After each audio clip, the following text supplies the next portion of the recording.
YSR Congress party గతంలో medical కళాశాలలో సీట్లు అమ్ముకుంటే తెలుగుదేశం పార్టీ కళాశాలను అమ్ముకుంటుందని కాంగ్రెస్ పార్టీ రాష్ట్ర అధికార ప్రతినిధి నెల్లూరు సిటీ నియోజకవర్గ ఇన్ఛార్జ్ ఎన్ కిరణ్ కుమార్ రెడ్డి అన్నారు.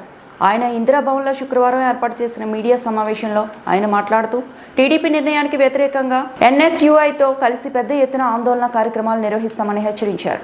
దేశంలో ప్రజాస్వామ్యాన్ని కూనీ చేస్తున్నారని, ఓట్ చోరీ అంశానికి సంబంధించి కాంగ్రెస్ పార్టీ జాతీయ నేత రాహుల్ గాంధీ స్పష్టంగా పేర్కొన్నారన్నారు. కాంగ్రెస్ పార్టీకి అనుకూలంగా ఉన్న ఓట్లను గత ఎన్నికల్లో ఓ యాప్ ద్వారా తొలగించారని విమర్శించారు. పేరమణ వద్ద జరిగిన రోడ్డు ప్రమాదంపై కూటమి ప్రభుత్వం మెడికల్ కాలేజీలను పీపీపీ పద్ధతిలోకి మార్చడంపై దేశంలో ఓట్ల చోరీపై తీవ్ర స్థాయిలో ధ్వజమెత్తారు. నెల్లూరు జిల్లా కాంగ్రెస్ పార్టీ ఆఫీస్కు విచ్చేసినటువంటి మీడియా మిత్రులందరికీ కూడా రాష్ట్ర కాంగ్రెస్ పార్టీ అధికార ప్రతినిధిగా స్వాగతం తెలియజేయడం అందరికీ కూడా నమస్కారాలు. నెల్లూరు జిల్లాలో 2 రోజుల క్రితం జరిగినటువంటి ఒక దుర్ఘటనలో 7 మంది మృత్యువార్త చెందడం జరిగింది. వారిని మా కాంగ్రెస్ పార్టీ సభ్యులు వెళ్ళి పరామర్శించి ఓదార్చడం కూడా జరిగింది. కాకపోతే ఇక్కడ కేవలం ఇది ప్రభుత్వ హత్యలుగానే కాంగ్రెస్ పార్టీ చూస్తుంది. ప్రభుత్వ అధికారుల నిర్లక్ష్యం, రవాణా శాఖ కావచ్చు, మైనింగ్ అధికారులు కావచ్చు, వీళ్ళ పర్యవేక్షణ లేకపోవడం వల్ల ఏదైతే ట్రిప్పరు ఢీ కొట్టడంతో చనిపోయినటువంటి వాళ్ళకి 5 లక్షల రూపాయలు ఏదో ఎక్స్గ్రేషియా ప్రకటించి చేతులు దులుపుకోవడం అనేది దారుణం. కనీసం 30 లక్షల రూపాయలు తగ్గకుండా వాళ్ళకి ప్రభుత్వం సహాయం అందించాలి ఆ కుటుంబాలకు. అదేవిధంగా ఏదైతే నిర్లక్ష్యంతో వ్యవహరించారో వాళ్ళ దగ్గర నుంచి ఆ సొమ్మును కూడా రికవరీ చేసి వాళ్ళకి మరింత సాయం చేయాలని కాంగ్రెస్ పార్టీ తరఫున డిమాండ్ చేస్తున్నాం. మృతుల కుటుంబాలకు ప్రగాఢ సానుభూతిని తెలియజేస్తున్నాం.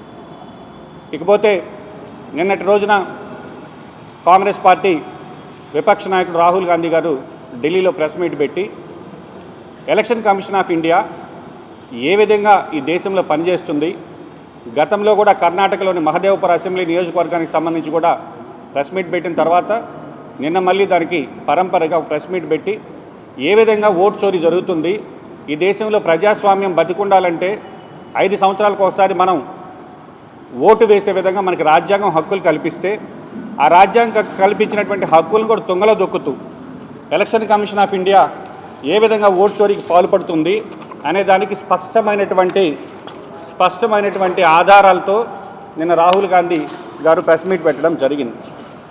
ఒకటే అంటే ఇది మాన్యువల్గా కాకుండా ఒక సాఫ్ట్వేర్ ఉపయోగించి ఉద్దేశపూర్వకంగా కాంగ్రెస్ ఏదైతే మెజారిటీ ఉండేటటువంటి బూతుల్లోంచి అక్కడ సీరియల్ నెంబర్ 1వ నెంబర్ ఓటరు ఆటోమేటిక్గా వేరే వాళ్ళ ఓటర్లు డిలీషన్ కోసంగా అప్లికేషన్ ఫైల్ చేయించినట్టుగా అవి డిలీషన్ అయిన తర్వాత డిలీట్ అయిన విషయం అక్కడ ఉండేటటువంటి బూత్ లెవెల్ బిఎల్ఓకు కూడా తెలియకుండా డిలీట్ అయితే అక్కడ ఉండేటటువంటి అతను వెళ్ళి నా ఓటు ఎందుకు డిలీట్ అయిందని ఆ బిఎల్ఓని అడిగితే నాకు తెలియదని సమాధానం చెప్పడం జరిగింది. దీని మీద కాంగ్రెస్ పార్టీ గతంలో ఎన్నోసార్లు చెప్పినప్పటికీ ఆ ఏదైతే ఓటు కోల్పోయిన వాళ్ళు కంప్లైంట్ ఇస్తే కర్ణాటక సిఐడి కేసు ఫైల్ చేయడం జరిగింది. దానికి సంబంధించి విచారణలో 18 సార్లు ఎలక్షన్ కమిషన్ ఆఫ్ ఇండియాకి లేఖ రాసింది.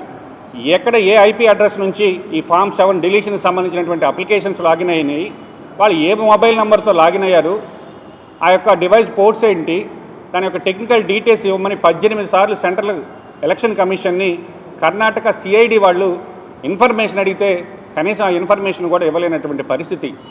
కాకపోతే ఈరోజు స్పష్టంగా ఆధారాలతో వివరిస్తే నేను ఎలక్షన్ కమిషన్ ఒక మాట చెప్పింది, అవును ఏదైతే ఓట్ల డిలీషన్ సంబంధించి అప్లికేషన్స్ వచ్చిన మాట వాస్తవే, మేము అవన్నీ పరిగణలో తీసుకోలేదు, కొద్ది ఓట్లు మాత్రమే, కొద్ది సంఖ్యలో మాత్రమే డిలీట్ అయినది. అంటే వచ్చిన మాట అయితే వాస్తవం, సాఫ్ట్వేర్ని ట్యాంపర్ చేసో లేదంటే దానికి సాఫ్ట్వేర్కి వేరే రకంగానో హ్యాక్ చేసో ఎక్కడైతే ఎలక్షన్స్ జరుగుతున్నాయో, ఎక్కడైతే కాంగ్రెస్ బూత్లకి మెజారిటీ ఓట్స్ ఉండేటటువంటి దగ్గర ఈ యొక్క ప్రయోగాలు ప్రతి రాష్ట్రంలో చేస్తున్నారని రాహుల్ గాంధీ గారు ఆరోపించడం జరిగింది.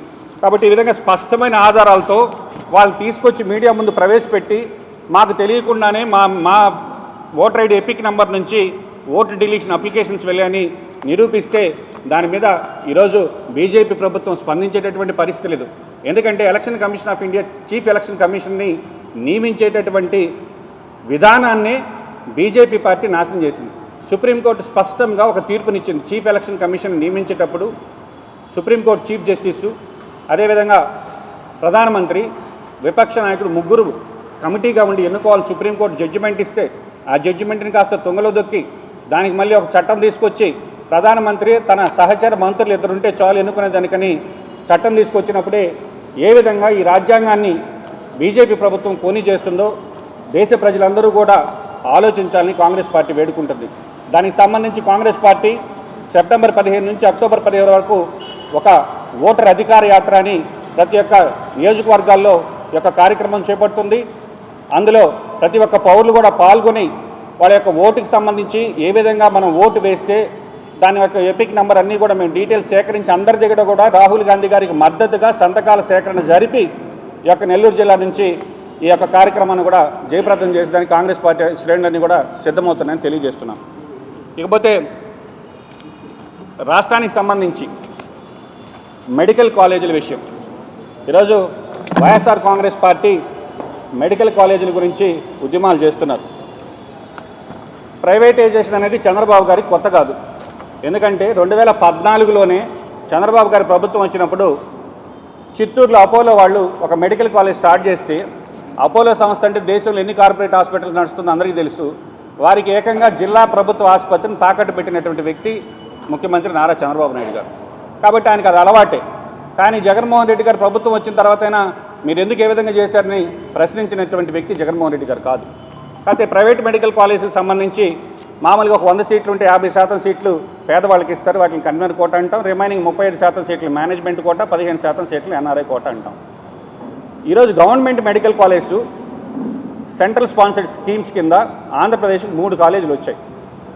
మిగతా కాలేజీలన్నీ కూడా స్టేట్ ఫండ్తో స్టార్ట్ చేశారు. మొత్తం బడ్జెట్ 8,000 కోట్లతో స్టార్ట్ చేస్తే, ఈరోజు ఈ మాట ఎందుకు చెప్తున్నామంటే, ఈరోజు మీరు ప్రశ్నిస్తున్నారు ఏమని, ప్రైవేటు పరం ఎందుకు చేస్తున్నారు, ప్రైవేటు పరం చేయడం వల్ల పేద విద్యార్థులకు వైద్య విద్య దూరం అవుతుంది. ఖచ్చితంగా కాంగ్రెస్ పార్టీ మెడికల్ కాలేజీని ప్రైవేటు వ్యక్తులకు దారాదత్తం చేసేదాన్ని ఖండిస్తుంది. కాకపోతే జగన్మోహన్ రెడ్డి గారు ఒకదానికి సూటిగా సమాధానం చెప్పాలి. ఈ జిఓఎంఎస్ నెంబర్ 108 19/7/2023 19/7/2023 అంటే అప్పట్లో జగన్మోహన్ రెడ్డి గారు అధికారంలో ఉన్నారు. జగన్మోహన్ రెడ్డి గారు అధికారంలో ఉన్నప్పుడు రాజశేఖర రెడ్డి గారి ఆశయాలు ముందుకు తీసుకెళ్లే వ్యక్తిగా జగన్మోహన్ రెడ్డి గారు ఆలోచించి ఉంటే, ఈ మాట ఎందుకు చెప్తున్నామంటే, రాజశేఖర రెడ్డి గారు ముఖ్యమంత్రిగా ఉన్నప్పుడు కూడా ప్రభుత్వ మెడికల్ కాలేజ్ స్టార్ట్ చేశారు. Rajiv institute of medical sciences Ongole ఉంది, రిమ్స్ కడప ఉంది. ఉమ్మడి ఆంధ్రప్రదేశ్లో అప్పట్లోనే దాదాపు 10-11 మెడికల్ కాలేజీలు రాజశేఖర రెడ్డి గారు ప్రారంభించి ఈ యొక్క పేద విద్యార్థులకు వైద్య విద్యని దగ్గర చేసినటువంటి మహానుభావుడు రాజశేఖర రెడ్డి గారు. ఈరోజు మీరు రాజశేఖర రెడ్డి గారు పేరు పెట్టుకున్నారు. యువజన శ్రామిక రైతు కాంగ్రెస్తో తెలియదు, డాక్టర్ వైఎస్ఆర్ కాంగ్రెస్తో తెలియదు జనాలు. వైఎస్ఆర్ కాంగ్రెస్ అంటే రాజశేఖర రెడ్డి గారి కాంగ్రెస్, రాజశేఖర రెడ్డి గారి ఆశయాలకు అనుగుణంగా పనిచేసేటటువంటి పార్టీ వైఎస్ఆర్ కాంగ్రెస్ పార్టీ అనుకున్నాం. కానీ జగన్మోహన్ రెడ్డి గారు మెడికల్ కాలేజీ కట్టాడు, సంతోషే. కట్టిన తర్వాత ఒక జీవో తీసుకొచ్చాడు. ఏమని తీసుకొచ్చాడంటే, permitted government medical college from the academic year of 2023 and 24. ఈ యొక్క మెడికల్ కాలేజ్ ఏదైతే 23-24 అకాడమిక్ ఇయర్ నుంచి ప్రారంభించేటటువంటి ప్రభుత్వ మెడికల్ కాలేజీలలో ఎంబీబీఎస్ సీట్లకి ఫీజు నిర్ధారించాడు. దీని ఒకసారి చూడండి, నేను చెప్తాను. ప్రభుత్వ మెడికల్ కాలేజీలు అంటే 100% సీట్లని పేద విద్యార్థుల కోసం మీరు కట్టి పేద విద్యార్థులకు వైద్య విద్యను దగ్గర చేయాల్సినటువంటి ఆలోచన మీకు ఉంటే, ఈరోజు name of the medical college government medical college Eluru, name of the medical college government medical college Machilipatnam, government medical college Nandyal, government medical college Rajahmundry, government medical college Vizianagaram. వీటిల్లో 50% సీట్లని ఏదైతే ప్రైవేట్ మెడికల్ కాలేజీకి లాగానే ఏ కేటగిరీకి 15,000 రూపాయలు ఫీజు నిర్ణయించారు, మేనేజ్మెంట్ కోటా బి కేటగిరీకి 12 లక్షల రూపాయలు ఫీజు నిర్ణయించారు, ఎన్ఆర్ఐ కోటాకి 20 లక్షల రూపాయలు ఫీజు నిర్ణయించారు. అంటే ఒక ప్రభుత్వ మెడికల్ కాలేజీల్లో మీరు ప్రభుత్వ సొమ్ముతో కాలేజీలు కట్టి నడపాల్సింది పోయి ఆ ప్రభుత్వ మెడికల్ కాలేజీలో సీట్లు అమ్ముకోవాలనేటటువంటి దారుణమైనటువంటి ఆలోచన, పేద విద్యార్థులకు సంబంధించి ఉచితంగా వైద్య విద్యను అందించాలనేటటువంటి ఆలోచన పక్కన పెట్టి ఆ ఆలోచన తొంగలో దొక్కి గవర్నమెంట్ మెడికల్ కాలేజీల్లో మేనేజ్మెంట్ కోటా ఎన్ఆర్ఐ కోటా సీట్లను ప్రవేశపెట్టింది ఎవరు? దీనికి స్పష్టంగా వైఎస్ఆర్ కాంగ్రెస్ పార్టీ సమాధానం చెప్పాలి. కాబట్టి వైఎస్ఆర్ కాంగ్రెస్ పార్టీ వాళ్ళు సీట్లు అమ్మడం మొదలు పెడితే చంద్రబాబు గారు ఏకంగా కాలేజీలు అమ్మడం మొదలుపెట్టాడు. కాబట్టి ఎక్కడ చూసినా అవినీతికి బాటలు ఎక్కడ మొదలయ్యాయంటే వాటికి వైఎస్ఆర్ కాంగ్రెస్ పార్టీ వాళ్ళు ఏ విధంగా మనం సీట్లు అమ్మాలి. ఎందుకంటే జగన్మోహన్ రెడ్డి గారు ఇప్పుడు ఎందుకు గోల్ చేస్తున్నాడంటే ఆయనకి అమ్మడం అనేది ఆయన ఒక్కడే చేయాలి. మద్యం అమ్మిన ఆయన అమ్మాలి, ఇసుక అమ్మిన ఆయన అమ్మాలి, మెడికల్ సీట్లు అమ్మిన ఆయన అమ్మాలి, ఫిష్ ఆంధ్ర పేరుతో చేపలు అమ్మిన ఆయన అమ్మాలి, లేదా ఆర్బికల్ యూరియా ఆయన అమ్మాలి, పురుగు మందులు ఆయన అమ్మాలి. అంటే అదేదో ప్రభుత్వము సుపరిపాలన పక్కన పెట్టి ఒక ఈస్ట్ ఇండియా కంపెనీ లాగా వ్యాపారం చేయడం మొదలుపెట్టాడు జగన్మోహన్ రెడ్డి గారు.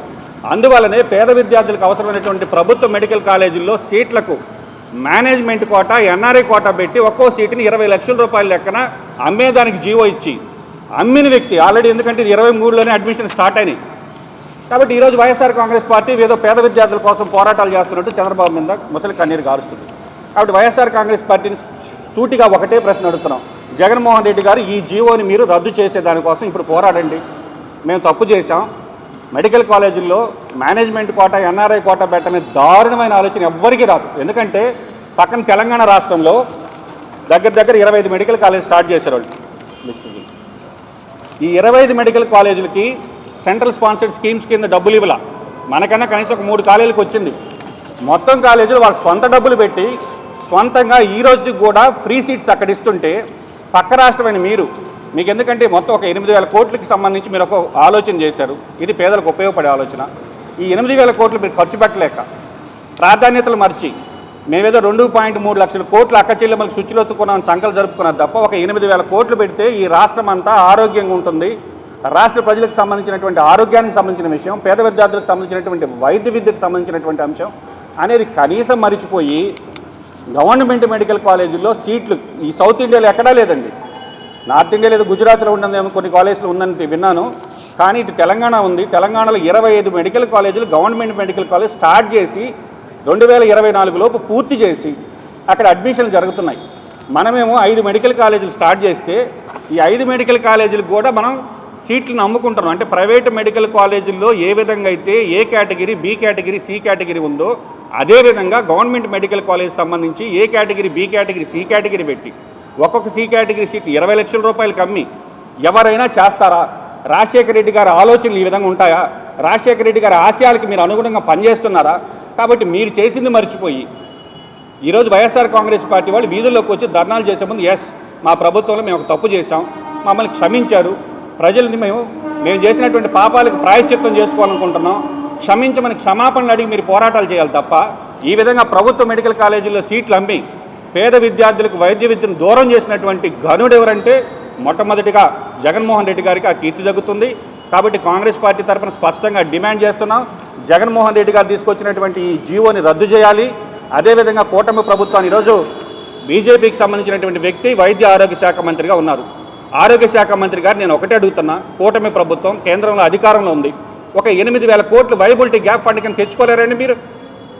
ఒక 8,000 కోట్లు తెచ్చుకోలేక ఆల్రెడీ సగం కంప్లీట్ అయినవి ఒక 80% కంప్లీట్ అయినటువంటి ప్రాజెక్టులను తీసుకెళ్ళి ప్రైవేటు వ్యక్తుల చేతిలో పెట్టి ఈరోజు ఎందుకంటే కోవిడ్ తరువాత వైద్యం ఎంత అవసరమో పేదవాడికి ఆక్సిజన్ అందక కొన్ని లక్షల మంది చనిపోయినటువంటి పరిస్థితులు మనం కళ్ళతో చూసాం.